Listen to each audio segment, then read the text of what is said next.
E aí, turminha, vamos continuar? Então, na aula passada, a gente falou sobre como estava o mundo antes da Primeira Guerra Mundial, né? Como que se formaram as alianças, por que, que um país estava com receio do outro, o que um tinha contra o outro, quais eram os motivos que fizeram com que essas alianças fossem formadas. Aí falamos sobre a formação da Tríplice Aliança, da Tríplice Entente, e falamos também da questão da paz armada, o sentimento que existia entre as grandes potências antes da Primeira Guerra. E terminamos falando sobre o motivo pelo qual a Primeira Guerra foi declarada, não o que ela aconteceu. O motivo pelo qual ela foi declarada, que foi a morte do imperador Francisco Ferdinando, do Império Austro-Húngaro. Muito bem, guerra declarada, bomba para todo lado.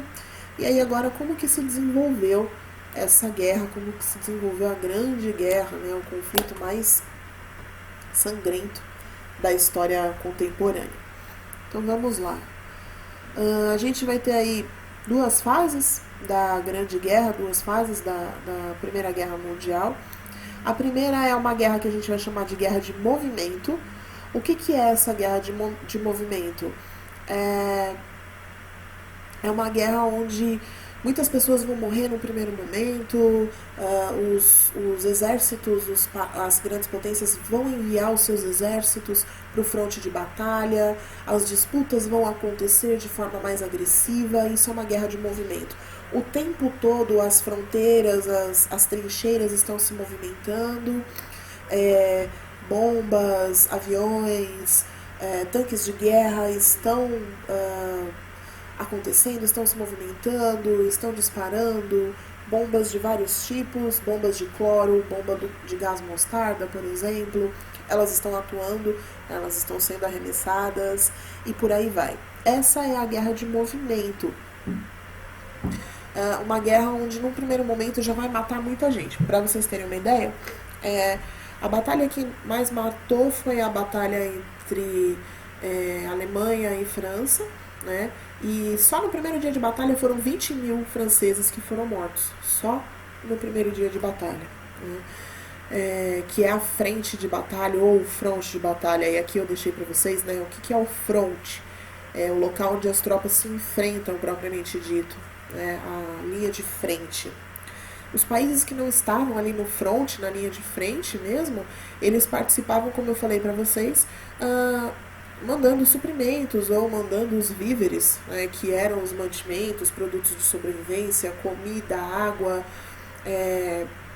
produtos de referente a medicamentos, ataduras e por aí vai.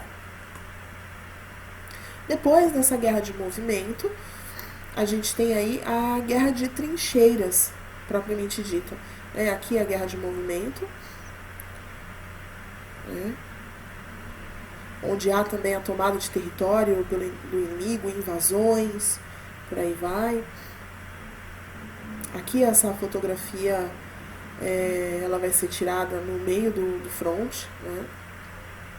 E aí depois a gente vai ter a fase da guerra de trincheiras.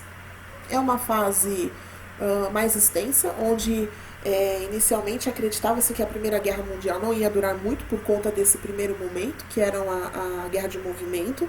Então acreditou-se, as autoridades acreditaram que a guerra ia parar ali, ia durar alguns meses, mas na verdade quando entra nessa fase de guerra de trincheiras é quando ela se estende por um maior período de tempo.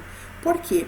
Se estabelece as trincheiras, né, aqueles locais onde os soldados se protegiam, uma frente à outra, e aí você aguardava um primeiro vacilo do inimigo para você poder atacar. Só que para aquele inimigo vacilar ou dar uma bobeada, algo assim, demorava muito tempo. Então, às vezes, os soldados ficavam meses naquelas trincheiras só observando. Isso fez com que a Primeira Guerra Mundial se estendesse aí por mais ou menos 4 anos. Né? Aí aqui a gente tem as trincheiras, né, a linha de frente, ó. Tá vendo? Aqui a gente tem várias linhas de frente acontecendo, né? Essa daqui bem grande. E aí a guerra de trincheiras, ó, ela vai durar 3 anos, né? De 1915 até 1918, mais ou menos. Qual que era o grande objetivo essa guerra de trincheiras? Era você tomar a trincheira inimiga. Então, de um lado eu tinha trincheiras da Tríplice Aliança, do outro lado eu tinha trincheiras da Tríplice Entente. Qual que era o objetivo? Tomar a trincheira inimiga. Mas para isso você precisava criar uma estratégia de ataque, né, e passar por um local chamado Terra de Ninguém. O que é a Terra de Ninguém? É exatamente o local que fica entre as trincheiras. Essas trincheiras elas tinham distâncias de quilômetros de uma para outra, claro, até para que se protegesse das bombas, por exemplo. Se fosse muito perto, né, as bombas fatalmente matariam muitas pessoas, muitos soldados. Então elas eram bem distantes umas das outras, quilômetros de distância. E essa distância que tinha de uma para outra era chamada de Terra de Ninguém. Por que Terra de Ninguém? Porque não pertencia a ninguém, nem a Tríplice Aliança, nem a Tríplice Entente. Por isso você não teria proteção nenhuma. Se você ali estivesse, você não teria proteção nem da sua trincheira, porque você estava longe, né, e nem do outro lado, que você estaria muito próximo do inimigo. Então ali era um local onde você era um alvo fácil, não tinha onde se esconder. As trincheiras eram locais onde tinha uma espécie de barricada, onde você podia se proteger de tiros, de bombas e por aí vai. E a Terra de Ninguém não. Então era um campo aberto onde você ficava completamente desprotegido. Esse era o grande problema enfrentado para chegar na trincheira do inimigo. Então por isso que essa guerra de trincheiras ela se estende aí por mais ou menos 3 anos. Aí aqui a gente tem uma foto da Terra de Ninguém, né, ficava entre a Bélgica e a França, naquela época chamada de região dos Flandres. Né, essa fotografia foi tirada depois do final da guerra, em 1919 já. Né. E aí, tá vendo? É um território bem comprido. Né? E aqui nós temos uma planta das trincheiras. Né? Eram também quilômetros de trincheiras, eram locais muito compridos. Tá vendo? Elas tinham esquinas, olha só. Né? E essas trincheiras elas eram todas protegidas. Aqui normalmente nessa região ficava posto médico, refeitório e por aí vai. Era uma coisa bem organizada mesmo. Eram como se fossem túneis. Olha só aqui, ó. Aqui, uma fotografia de uma trincheira alemã. Tá vendo? Ó, ela protegia, né? Era como se fosse um túnel mesmo. Para proteger do inimigo, de fato. Ó, fotografia de uma trincheira alemã ocupada por soldados britânicos na Batalha de Somme, em 1917, considerado um dos conflitos mais sangrentos da Primeira Guerra Mundial. Era nessas trincheiras que os soldados eles corriam muito risco de vida, porque essas trincheiras elas não tinham nenhum tipo de condição. Ali os soldados eles pegavam muitas doenças como tuberculose, anemia, porque ali quando chovia, por exemplo, as trincheiras ficavam cheias de água. E ali ficava alagado por vários dias e os soldados tinham que conviver com tudo aquilo. Aquela água, dormir ali, aquela água suja normalmente. Ou eles tinham que conviver com corpos dos seus amigos que caíam ali mortos, por exemplo. Então você tinha corpos de pessoas mortas misturado com água, barro. Era um cenário assim extremamente desesperador. E isso causava muitas doenças, além, claro, da questão psicológica. Uma das doenças que a gente vai ter aí, além de anemia, tuberculose, enfim, era o que eles chamavam de pé de trincheira.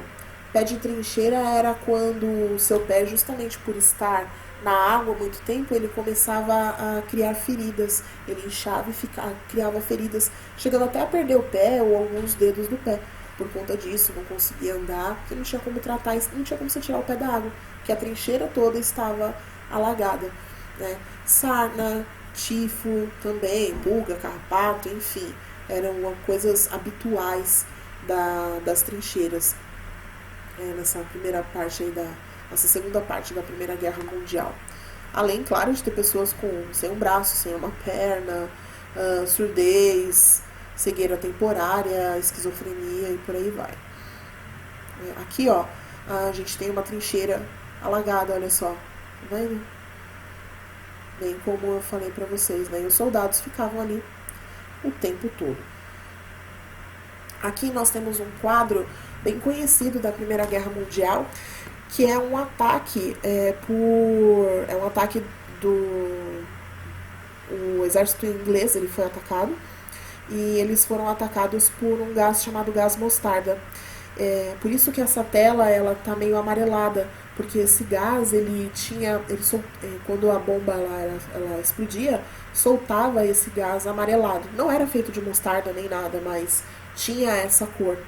Quais que eram os principais sintomas? Cegueira temporária e asfixia. A pessoa ela ia se asfixiando aos poucos, até que ela caía morta por asfixia. Né? E a cegueira temporária levava aí mais ou menos 3, 4 horas, dependendo da pessoa, para que a visão dela voltasse. Aí vocês podem ver que os soldados estão até com ataduras nos olhos, porque eles estavam provavelmente com essa cegueira temporária, e aqui muitos soldados caídos mortos pelo efeito do gás mostarda. Além disso, tinha aí também gás de cloro, também era um gás que asfixiava, e por aí vai.